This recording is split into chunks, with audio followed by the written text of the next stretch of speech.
words sensually fertilized the garden's smooth contours.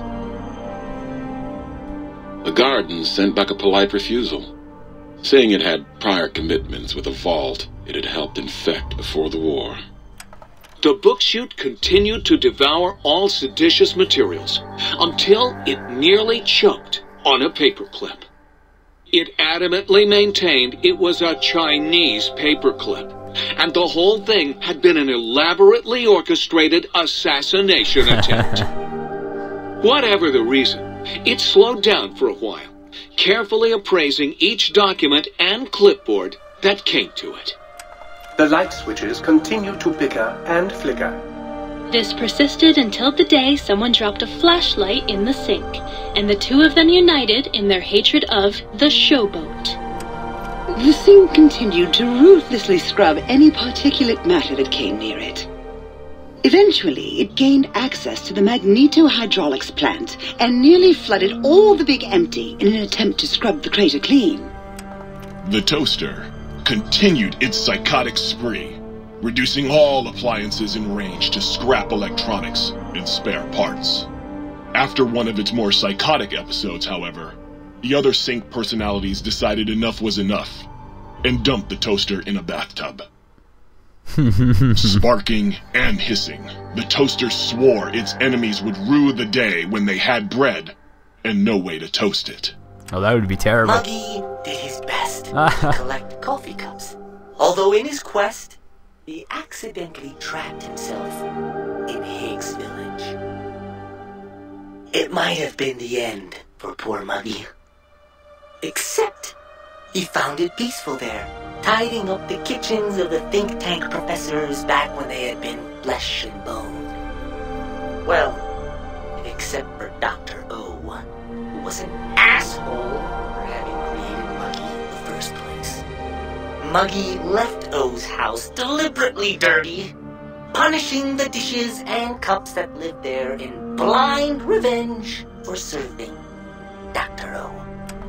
Blind old Jefferson, with sounds the courier brought him, created a symphonic counter-frequency that saved Big Mountain from sonic invasion in 2910. If you didn't hear about it, good. It was rumored by the other personalities that he had a brief fling with the light switches. Although he forgot their names once too often and was soon left in the dark as punishment. Autodoc, always gentle and methodical, kept sewing up the courier in all the right places when the skin split open from repeated wear and tear. The Autodoc was just glad to have purpose again. It heard its simpler brothers and sisters who got shipped to the Sierra Madre bored out of their skulls in that toxic, dead city. In time, the Autodoc found a way to deactivate the Y-17 trauma harnesses, releasing the corpses they had held prisoner for almost 200 years. As the courier ran through the X-8 facility multiple times, the computers analyzed the test subject's movements. Rather than performing a superficial observation, they realized the subject barely knew what communism was, or even what a high school was. This confused them for a time, until the facility finally realized that its research had succeeded. So it let its cyber dogs out into the wastes to help protect small communities from physical aggression rather than communist propaganda. The infiltration program in X-13 felt spent, having repeatedly upgraded the stealth suit until it could upgrade it no more. It felt warm, fulfilled, and a bit sluggish. It realized not long after the stealth suit had left it without so much as a note on the nightstand. So the infiltration program sent out robo-brains into the wastes, looking for its wayward technology. It eventually found Repcon HQ and set up a new research center, testing and murdering fiends who kept breaking into the facility. The courier, organs intact, continued onwards, a little less heavy of step, but with all the organs in the right places, as they should be. After all, brains can develop a life of their own when left to their own thoughts, and the courier's brain was more clever than most.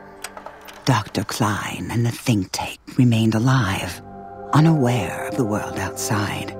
They looped through their daily routine, none the wiser about the world beyond, although perhaps wiser was the wrong word.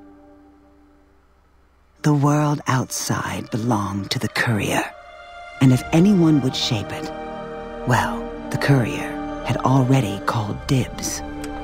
There is an expression in the wasteland, old world blues. It refers to those so obsessed with the past they can't see the present, much less the future, for what it is. They stare into the what was, eyes like pilot lights, guttering and spent, as the realities of their world continue on around them. Science is a long, steady progression into the future. What may seem a sudden event often isn't felt for years, even centuries to come. In the times following the Second Battle of Hoover Dam, however, old world blues took on a new meaning. Where once it was viewed as a form of sadness, nostalgia, it became an expression describing the potential for the future. It can be easy to see science as evil, technology unchecked as the source of all ills, all misfortunes. With the courier at the helm, science became a beacon for the future. There was old world blues, and new world hope, and hope ruled the day at Big Mountain. We could say more, but the stories in the Big Empty speak for themselves. Now armed with the transportal Ponder, the courier could return to the dome at any time and crack open the secrets of the Big Empty one by one. Zink sat vigilant, waiting for its master to return, shoes covered in Mojave dust. Only one road yet remained, and it was one the courier had to walk alone. Alright, well, I think that's it. I think that's the end of Old World Blues, and geez, it took quite a bit of time. I'm not exactly sure. I'll put in the description how long, but I think it's going to be, what is this, episode 83 I'm on right now? Oh, you've lost the brainless perk. You have gained the big brain perk. Oh, 35G, outsmarted. The big brain perk. Your brain is back in your body, but some of the advanced technologies remain. Your head still cannot be crippled, but you are 10% more resistance to addiction now. Okay, I really don't care about that. Surprisingly, your damage threshold has improved by 10%, minimum +1 DT. You've acquired the Big Mountain Transponder. It's capable of transporting you and you alone between the Mojave Wasteland and Big Mountain. To return to Mojave or go back to Big Mountain from the Mojave, simply equip the transponder as you would any weapon, pull the trigger, and away you'll go. Note that it won't work in the interiors or in combat situation and is totally incapable of harming your enemies. Huzzah, sir! Huzzah! Huzzah, sir! Looks like we're having a party here. Alright, so level 25. Let's go ahead and level everything up to 80 that we can. Or actually, we don't have everything at 75 yet. There we go. Let's go ahead and be smart when we take to 80. Barter, I'm gonna be doing that in a minute. Medicine, of course, always needs to go up. I only have 2 left. Maybe barter can go down. It's not that big of a deal. I have a shit ton of caps, anyways. Repair or speech? I'm gonna go with repair. Put the rest on speech, and then once we level up again, I'll get all the other perks that I like to 80. All right. I don't get to pick a perk this time.